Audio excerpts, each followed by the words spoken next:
Mussorgsky's Pictures at an Exhibition, 5. By Philip Chier. Promenade 5. Promenade 5 is the last promenade to appear as an independent movement in the suite. From then on, its theme will only appear as an integral part of the 8th number Roman tomb texture. This promenade is almost a reprise of the opening one. There are only some texture, harmony and rhythm changes. Generally speaking, the texture here will become thicker due to the addition of an octave to the main melody. Compared to the first version, the 5th promenade's rhythm marker omits the senza allegrezza marker, from Italian, no happiness thought. The latter may imply that the composer changes his mood and perspective as the exhibition tour progresses. Therefore, these two promenades must be approached and interpreted in different ways.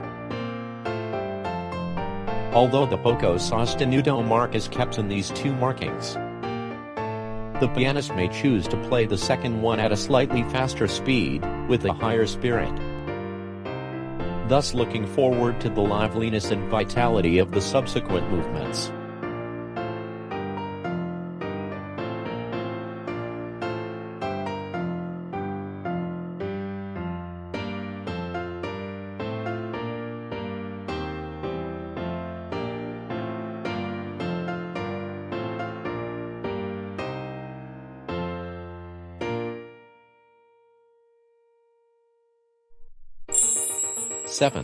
The market at Limoges, the great news.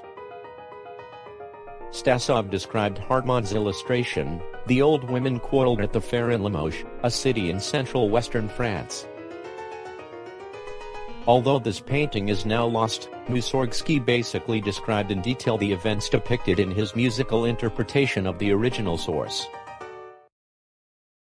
In this movement, the composer brings the picture to life, creating a colorful and vivid image for the noisy crowd, and the wonderful psychological portrait of Limoges' endless gossip in the market. Mussorgsky meticulously marked the ever-changing articulations in every measure of the music, on the dynamic range from mezzo forte to fortissimo.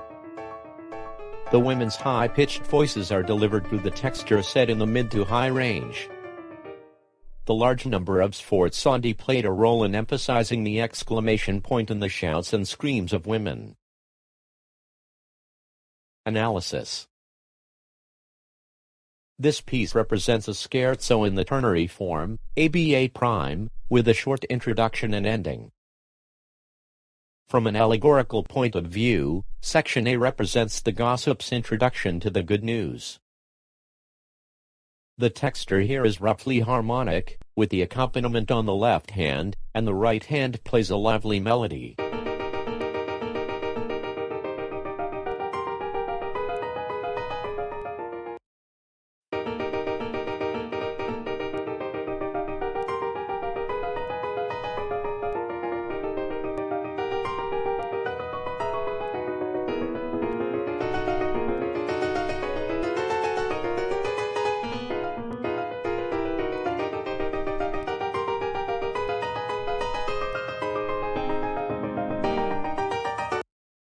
The only element of the dialogue in this section is in measure 6 to 8. There, the melody-changing segment is played by both hands.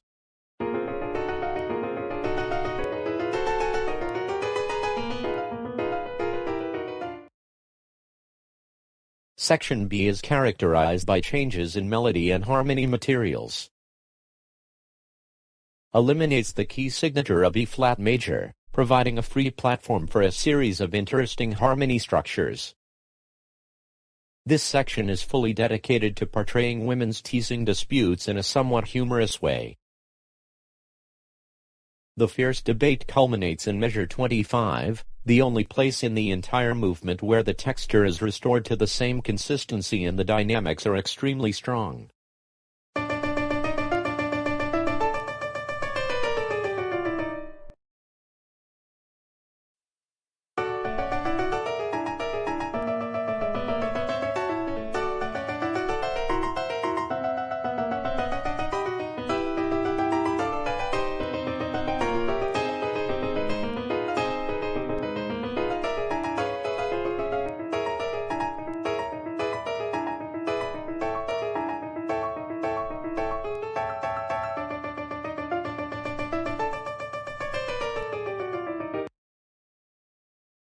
The adventure at Limoges seems to stop at the last measure of section A'.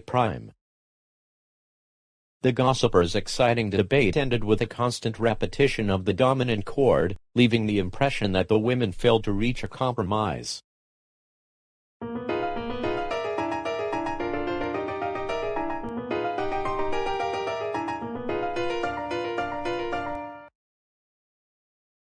The excitement in the coda is greatly amplified by the shorter note value, strong dynamics and texture of martellato. The short episode seems to show that the women are packing up and chasing each other frantically out of the market. The music ends with a rising semitone, marked as poco accelerando, proceeding to the next movement, attacca, without preparation.